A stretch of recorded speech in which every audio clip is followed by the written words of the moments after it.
Come on, get your stuff. Let's go.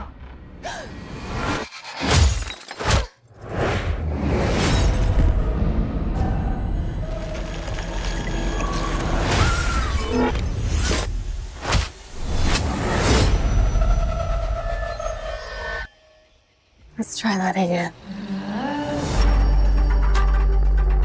Madam Web is such a unique and different character from what we've seen you play before. So, what intrigued you about the world of superheroes?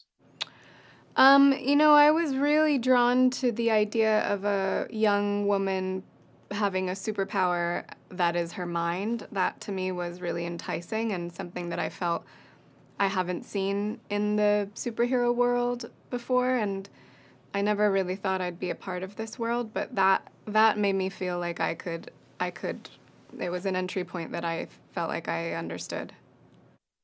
Did you have to do a deep dive into the comics to get all the backstory and all the lore on the character?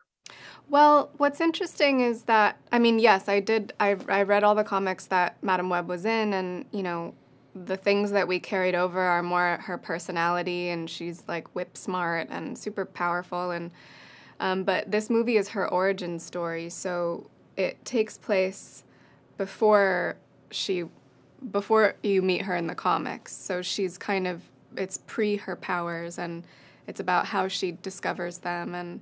And so the comics were super helpful in terms of like just adding little bits and pieces that made her feel like the two are connected. But with this being the beginning of her story, there was a lot of grace with filling in who Cassie is. Spider-Man movies, 20 years old, the MCU, 16 years old. Was that something you looked to want to be a part of, to be part of that sort of universe? I never thought that I would be a part of it, no. But it's very cool. What about spoilers? Did you have anybody, like, how did you keep everything under wraps? Did you have people trying to get, a little information out of you? How many Easter eggs the movie has, that kind of thing?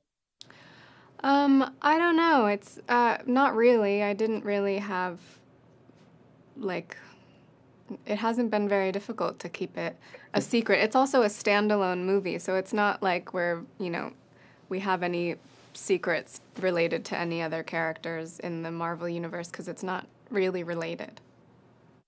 What was the biggest challenge for you? Because, it's lots of stunts. You drive a lot in the movie.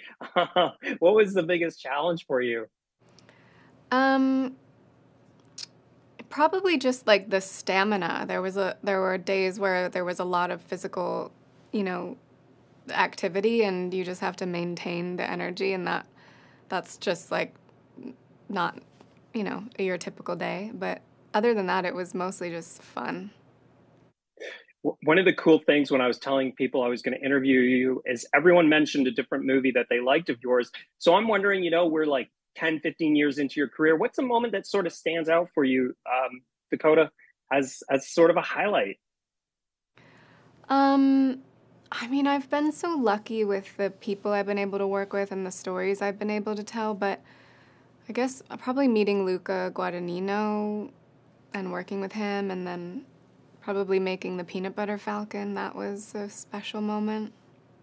I don't understand what's happening. I've been having visions. I knew he was gonna die. I think I'm seeing the future.